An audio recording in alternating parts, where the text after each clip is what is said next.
Hello students, তোমাদের সকলকে স্বাগত জানাই ক্ল্যারিটি ক্লাসেস কমার্সের একটি নতুন ভিডিওতে। তো আজকের ভিডিওতে আমরা ক্লাস 11-এর রেকটিফিকেশন অফ এরার, যেটা তোমাদের সেম 1-এ আছে, সেই চ্যাপ্টারটা শুরু করছি। তো আগের ভিডিওতে আমাদের অ্যাকাউন্টেন্সির জার্নালসের সমস্ত পার্ট হয়ে গেছে, বেসিক্স, অ্যাকাউন্টিং থিওরি ইত্যাদি হয়ে গেছে। সেগুলো তোমরা ডেসক্রিপশন বক্সে চেক করতে পারবে। সেখানে accountancy, costing, taxation, computer application, business স্টাডিসের প্লেলিস্ট করা আছে, তোমরা সেখান থেকে ফলো করে শিখতে পারো। তো চলো আজকের ভিডিওটা স্টার্ট করা যাক। তো দেখো, রেকটিফিকেশন অফ এরার্স এই কথাটার মানে কি, শুনেই বুঝতে পারছো যে ভুলের সংশোধন করা। ঠিক আছে, এবার যখন আমরা জার্নাল করি, তারপর তো লেজার করি, তারপর ট্রায়াল ব্যালেন্স করি। তোমরা যারা জার্নাল, লেজার, ট্রায়াল ব্যালেন্সে ওয়ান শট ভিডিও দেখতে চাও, সেটাও ডেসক্রিপশন বক্সে আছে, সেখানে চেক করতে পারো। অ্যাকাউন্টেন্সি প্লেলিস্টে দেওয়া আছে, সেখানেও দেখতে পারো। ওকে, তো ওই জার্নাল, লেজার, ট্রায়াল ব্যালেন্স যখন আমরা করি, প্রথমে জার্নালে এন্ট্রিগুলোকে লিখি, তারপর লেজারে তুলি, তারপর আমরা ট্রায়াল ব্যালেন্স বানাই। তো সেরকমই এই প্রসেসের দরুন আমাদেরকে কিছু ভুল হয়ে থাকে। ঠিক আছে, হয়তো কিছু জিনিস লিখলাম, সেখানে অ্যামাউন্ট ভুল করে দিলাম বা কোনো এন্ট্রি বাদ দিয়ে দিলাম। এর ফলে কী হয়, ট্রায়াল ব্যালেন্স তো মিলেও যায় এক এক টাইমে, আবার এক এক টাইমে মেলেও না, কিন্তু আমাদের ভুলগুলো থেকে যায়। তো সেই ভুলগুলোকে শোধরানোর জন্য আমরা রেকটিফিকেশন অফ এরার্স এর সাহায্য নিই।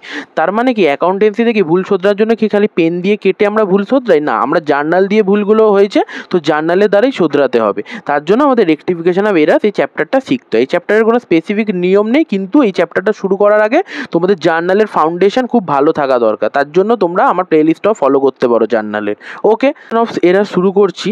তো তার আগে আমাদের জানতে হবে এরার ক ধরনের হয়। ঠিক আছে, টাইপস অফ এরার বা প্রকারভেদ ভুলের। এরার সাধারণত 5 ধরনের হয়। একটা এরার অফ অমিশন, যেটাকে বলে ছাড়ের ভুল বাংলাতে। একটা এরার অফ কমিশন, যেটাকে বলে কার্যমূলক ভুল। একটা এরার অফ মিসপোস্টিং, যেটাকে বলে বেদাখিলার ভুল।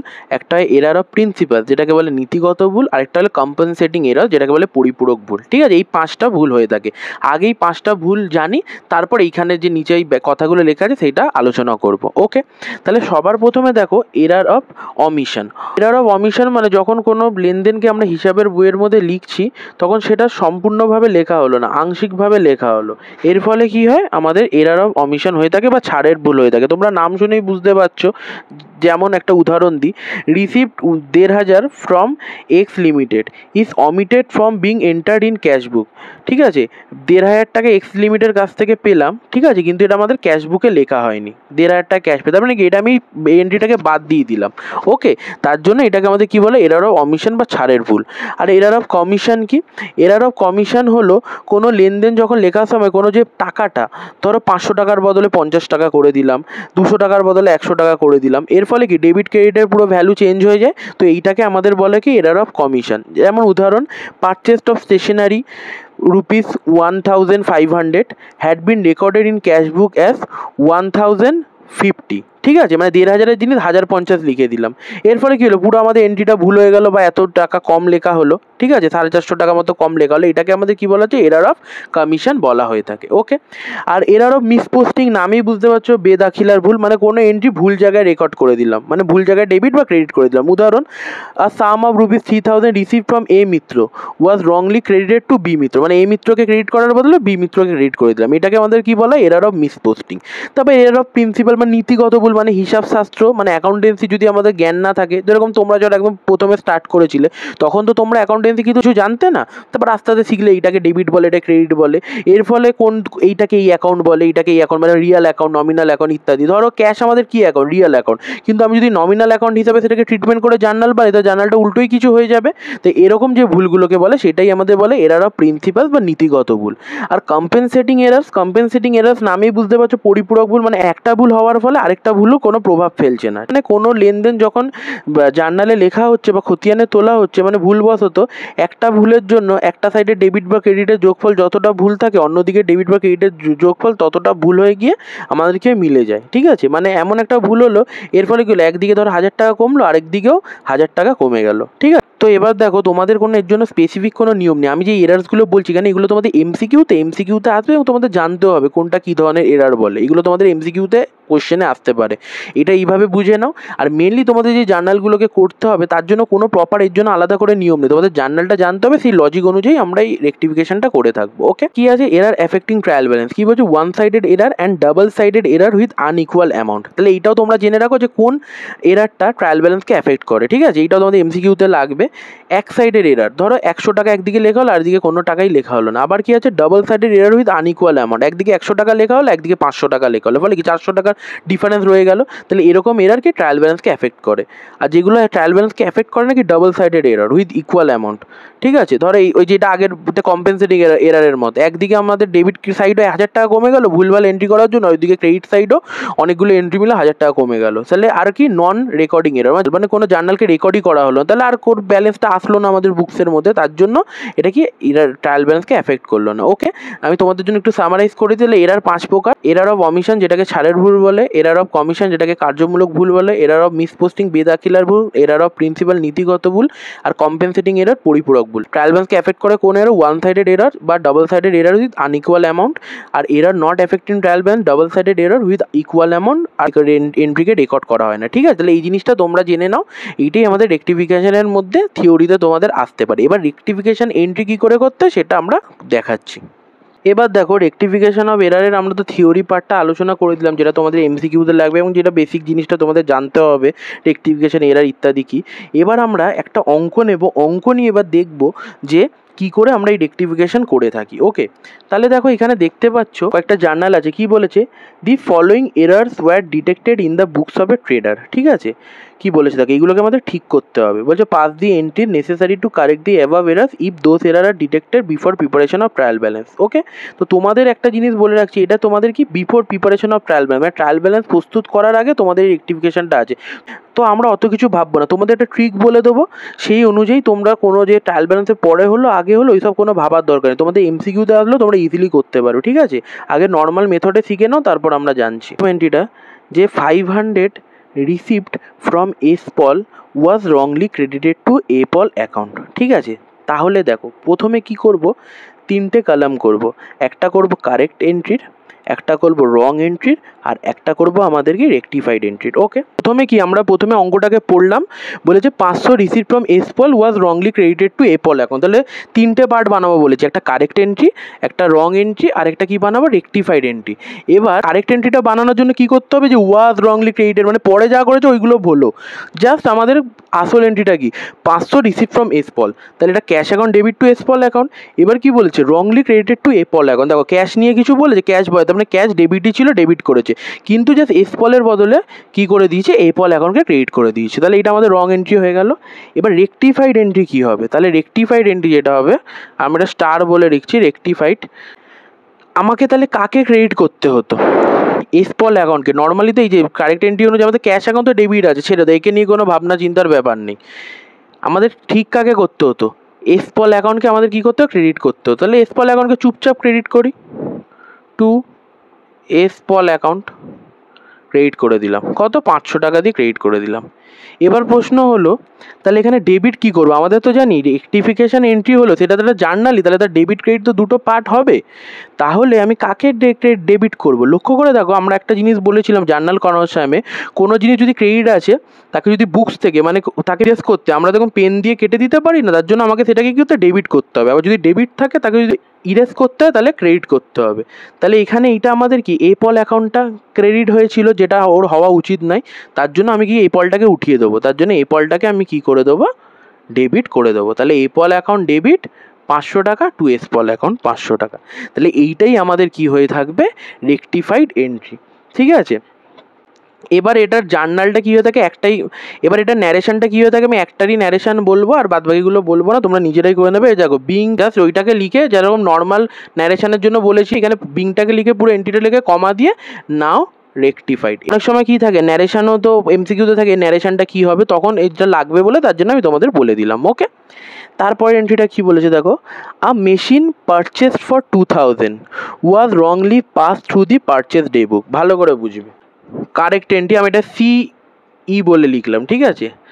এবার আমি শর্টে লিখবো সিই, রং এন্ট্রিকে ডব্লিউই আর রেকটিফাইড এন্ট্রিকে R.E। ওকে, তাহলে কারেক্ট এন্ট্রিটা কী হলো, ওয়াজের আগে অবধি, তাই তো। A machinery purchase for 2000, normal entry কী হবে, মেশিনারি পারচেস করা হলো 2000 টাকা, তাহলে মেশিনারি অ্যাকাউন্ট ডেবিট টু কী হবে, ক্যাশেই ধরেছি, ক্যাশেই কিনেছি 2000। ওকে, এইটা হয়ে গেল। রং এন্ট্রিটা কী হবে, রং এন্ট্রিটা আমাদের হবে, দেখো কি বলেছে, was wrongly pass through purchase day book. Purchase day book কথাটার মানে এখানে পারচেস অ্যাকাউন্টেই ধরবে, ঠিক আছে। তাহলে পারচেস অ্যাকাউন্ট আমরা কখন কনসিডার করি, আমরা বলেছিলাম তো জার্নালের বেসিক পার্ট, তাই জার্নালের বেসিকটা জানা খুব ইম্পর্টেন্ট। তোমরা ডিসক্রিপশন বক্সে জার্নালের প্লেলিস্ট পেয়ে যাবে। তো পারচেস মানে কখন হয়, পারচেস বা সেলস কখন আমরা কথাটা ইউজ করি, যখন আমরা যেটাতে বিজনেস ডিল করছে, গুডস গুডস যদি আমরা কিনি সেটাকে পারচেস অ্যাকাউন্ট দ্বারা নোট করায়, গুডস যদি আমরা বিক্রি করি সেটাকে আমাদের সেলস অ্যাকাউন্ট দ্বারা নোট করায়। এক্ষেত্রে আমি একটা মেশিন কিনছি, একটা অ্যাসেট কিনছি, তাহলে এক্ষেত্রে ডাইরেক্ট আমার অ্যাসেটটা আসছে, তাই মেশিন অ্যাকাউন্ট ডেবিট হবে এবং ক্যাশ অ্যাকাউন্ট ক্রেডিট হবে। কিন্তু এক্ষেত্রে কী করেছে, পারচেস ডে বুক বলছে wrongly pass through the purchase day book. সবসময় মনে রাখবে পারচেস ডে বুক দিয়ে পাস হয়েছে মানে পারচেস ডে বুক ডেবিট হয়, মানে পারচেস অ্যাকাউন্ট ডেবিট হয়, পারচেস অ্যাকাউন্টকে ডেবিট করা হয়েছে। তাহলে রং এন্ট্রিটা কি, purchase account debit to cash account. কেন ক্যাশ নিয়ে তো কিছু বলেনি, আমি বারবার বলছি যেটা নিয়ে কিছু বলেনি সেটাকে আমার মাথা ঘামাতে হবে না। 2000। এবার আমাদের কি করতে হবে, রেকটিফাইড এন্ট্রি, যেটাকে আমি RE লিখবো বলেছিলাম। দেখো আমাদের নর্মাল হওয়ার কি ছিল, ভালো করে জাস্ট সিম্পল, কোনো চাপ নেই, ইজিলি বুঝে যাবে, কোনো ভিডিও আর দেখতে হবে না। মেশিনারি টু ক্যাশ হওয়ার কথা ছিল, কি হয়েছে, পারচেস টু ক্যাশ, মানে ক্যাশ ঠিক আছে, ওকে নিয়ে কোনো কিছু আমরা ছেড়ছাড় করবো না। আমাকে ঠিক কাকে করতে হবে, পারচেস অ্যাকাউন্টকে আমাকে ডেবিট করতে হতো না, আমাকে মেশিনারি অ্যাকাউন্টকে ডেবিট করতে। তাহলে মেশিনারি অ্যাকাউন্টকে চুপচাপ ডেবিট করি, মেশিনারি অ্যাকাউন্ট ডেবিট করে দিলাম। এবার মেশিনারি অ্যাকাউন্টকে তো ডেবিট করলাম, কিন্তু আমাকে তো কিছু তো ক্রেডিট করতে হবে, আগের এন্ট্রিটার মতো যেটা বললাম, আমাকে ঠিক করতে গেলে তাহলে আমাকে কী ক্রেডিট করতে হবে, পারচেসটা আমাদের ডেবিট হয়ে যায়, তাহলে পারচেসটাকে হাঁটাতে হবে, তাহলে ডেবিটটাকে যদি হাঁটাতে হয় তাহলে মুছতে হয়, তাহলে কী করা উচিত, সেটাকে ক্রেডিট করে দেওয়া উচিত, তাহলেই সেটা মুছে যাবে, যেটাকে আমরা প্লাস মাইনাস বলি, সেরকমই এখানে ডেবিট ক্রেডিটটাই ওই সেন্সে ইউজ করা হয়। তাহলে এটা আমাদের মেশিনারি অ্যাকাউন্টটাকে ডেবিট করলাম, পারচেসটাকে বুকস থেকে হাঁটাবো, তাহলে পারচেসটাকে কী করে দেবো, ক্রেডিট করে দেবো, তাহলে টু পারচেস অ্যাকাউন্ট। তাহলে এইটাই আমাদের রেকটিফাইড এন্ট্রি, তাহলে machinery account debit to purchase account. Okay, তারপরের এন্ট্রিটা কি বলেছে, আর stationery purchase for 150 has completely been omitted to be recorded in the books. কী বলেছে, বলছে 150 টাকা স্টেশনারি পারচেস করা হয়েছে, কিন্তু মানে অমিটেড মানে পুরো ছেড়ে দিয়েছে, বুকসের মধ্যে রেকর্ডই করা হয়। তাহলে সিম্পল কী করবো, রেকর্ড করবো, তাহলে এন্ট্রিটা আমি কী করে রেকর্ড করে নিই, stationery account debit to cash account, কত আমাদের হবে 150 আর 150। এরপর চারেরটা কি বলেছে দেখি, 1500 receive from K Mitra entered as 1050 in the cash বুক। ভালো করে বুঝবে, আমাদের কারেক্ট এন্ট্রিটা কী হওয়ার কথা ছিল, জাস্ট সিম্পল 1500 রিসিভ ফ্রম কে মিত্র, তাহলে ক্যাশ অ্যাকাউন্ট ডেবিট, তাই তো, টু কে মিত্র অ্যাকাউন্ট, আমি KME লিখলাম এক্ষেত্রে 1500 আর 1500। ওকে, এইটা তো আমাদের হওয়ার কথা ছিল, কিন্তু আমাদের হয়েছেটা কি দেখো, কে মিত্র এন্টার্ড অ্যাজ 1050, মানে এন্ট্রিটা ঠিক গেছে কিন্তু আমাদের ব্যালেন্সটা ভুল হয়ে গেছে। রং এন্ট্রিটা কি হয়েছে দেখো, রং এন্ট্রিটা আমাদের হয়েছে এইটাই হয়েছে, cash account debit two K মিত্র অ্যাকাউন্টই হয়েছে, কিন্তু এন্ট্রিটা ঠিক আছে, কিন্তু কি বলেছে আমাদের, যে entered as 1050 in the cash বুক, মানে আমাদের কি পুরো এন্ট্রির মধ্যে টাকাটা চেঞ্জ হয়ে গেছে, তাহলে এটা কথা 1050 হয়ে গেছে, এইটাও আমাদের কথা 1050 হয়ে গেছে, তাহলে আমাকে ঠিক করতে হবে। তাহলে আমাদের রেকটিফাইড এন্ট্রিটা কি হবে, আমাদের কত হওয়ার কথা ছিল 1500 টাকা, কত হয়ে আছে 1050, তাহলে কত টাকা আমাদের কম আছে, 450 টাকা আমাদের কম আছে, তাই তো। তাহলে 450 টাকাকে আমাকে আরও ইনক্রিজ করতে হবে, তাহলে ক্যাশ অ্যাকাউন্টে 450 কম আছে, ক্যাশ কি আমাদের ডেবিট হয় ব্যালেন্স, তাহলে আরও যদি ইনক্রিজ করি তাহলে কি আরও ডেবিট করে দেবো কত 450 দিয়ে, তাহলে ক্যাশ অ্যাকাউন্ট ডেবিট 450, আর কে মিত্রটা তোমার ক্রেডিট ছিল, এইটাও তাহলে আরও ইনক্রিজ করতে হবে, ক্রেডিট ব্যালেন্স আছে, এই ব্যালেন্সটাকে আরও বাড়াতে হবে, তাহলে এটাকে আবার 450 দিয়ে ক্রেডিট করে দেবো to K Mitra account 450, simple entry একদম। ওকে, কি বলেছে, 1800 paid for rent was debited to landlord account. Okay, তার মানে 1800 টাকা রেন্ট দেওয়ার ছিল, কিন্তু ওটাকে ডেবিট করা হয়েছে ল্যান্ডলর্ড অ্যাকাউন্ট। তাহলে আমি কি প্রথমে কারেক্ট এন্ট্রিটা করব, তারপর রং এন্ট্রিটা করব, তারপর রেকটিফাইড এন্ট্রিটা করব। ওকে, তাহলে কারেক্ট এন্ট্রিটা আমাদের কি হবে, ওয়াজের আগে অবধি, মানে যেটা ভুল হওয়ার আগে অবধি। তাহলে 1800 পেড ফর রেন্ট, তাহলে কি হবে, rent account debit to cash account. কত হবে আমাদের 1800 হয়ে গেল। এবার রং এন্ট্রিটা আমাদের কি হয়েছে, কি বলেছে, ডেবিটেড টু ল্যান্ডলর্ড অ্যাকাউন্ট। দেখো ক্যাশ নিয়ে কিছু করেনি, কি করেছে, ল্যান্ডলর্ড অ্যাকাউন্টকে ডেবিট করে দিয়েছে। তাহলে ল্যান্ডলর্ড অ্যাকাউন্ট ডেবিট, আর এটা তো যেরকম ছিল টু ক্যাশ অ্যাকাউন্ট, এরকম হয়েছে এন্ট্রিটা। 1800, কোনো টাকারও ভুল নেই, 1800 জাস্ট খালি এই রেন্ট বদলে ল্যান্ডলর্ড অ্যাকাউন্টকে ডেবিট করে দিয়েছে। তাহলে এইটা তোমাদের নিজেদেরকে করা উচিত। তোমরা ভিডিওটাকে পজ করে ভালো করে দেখে তারপর তোমরা কমেন্টে জানাও এর রেকটিফাইড এন্ট্রিটা কী হবে।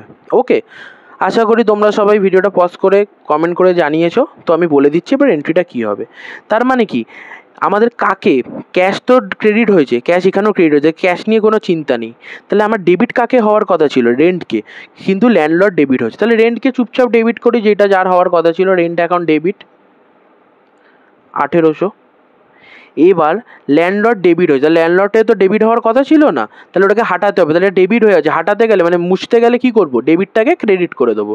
তাহলে টু ল্যান্ডলর্ড অ্যাকাউন্ট কত, 1800। তাহলে আশা করি তোমরা এই রেকটিফিকেশন অফ এরার কী করে করতে হবে সেটা বুঝেছো। মেন কথা একটাই জানতে হবে, এটার কোনো নিয়ম নেই। আমরা যে জার্নাল এন্ট্রি দেখব, তারপর কারেক্ট এন্ট্রিটা করব, তারপর রং এন্ট্রিটা করব, বুঝে তারপর কোনটাকে ঠিক করতে হবে। যেটাকে ঠিক করতে হবে সেটাকে ডেবিট করবো, এবার যদি সেটাকে মুছতে হয় ক্রেডিট করবো, যদি টাকার কোনো ডিফারেন্স থাকে সেক্ষেত্রে ব্যালেন্সটাকে কম বেশি করব। ঠিক আছে, এইভাবে পুরো প্রসেসটা চলবে। এইটাই আমাদের হলো রেকটিফিকেশন অফ এরার। এটা তো আমাদের ফার্স্ট পার্টটা করলাম। এই পার্টের মধ্যে আমরা কিছু থিওরিসও বললাম যে এরার কত ধরনের হয়, ট্রায়াল ব্যালেন্সকে এফেক্ট করে কোন এরার্সগুলো, এইগুলোই মোটামুটি তোমাদের জানতে হবে। ঠিক আছে, তারপরের পার্টে আমরা আরও কিছু এন্ট্রি আলোচনা করব। আশা করি আজকের ভিডিওটা তোমাদের ভালো লেগেছে। যদি আজকের ভিডিওটা ভালো লাগে তাহলে তোমরা চ্যানেলটাকে সাবস্ক্রাইব করো এবং ফ্রেন্ডদের সাথে ভিডিওটাকে শেয়ার করো। তোমরা অনেকে বলছিলে রেকটিফিকেশন করাতে, তাই আমি করিয়ে দিলাম। এবং আমাদের তো পরপর আসবেই সমস্ত ভিডিও, এবং প্লেলিস্ট আছে ডেসক্রিপশন বক্সে, computer application, costing, accountancy, business studies, এগুলো তোমরা চেক করতে পারো। এবং কমেন্ট করে জানাও যে তোমাদের ভিডিওগুলো কেমন লাগছে। এবং তোমরা অনেকেই সাবস্ক্রাইব করছো না, প্লিজ এই আমাদের চ্যানেলটা যদি ভালো লেগে থাকে, তোমরা কমেন্ট করছো ইত্যাদি, কিন্তু সাবস্ক্রাইবটা করো। তোমরা সাবস্ক্রাইব করলে আমি মোটিভেশন পাবো। তো চলো, দেখা হচ্ছে নেক্সট ভিডিওতে। বাই।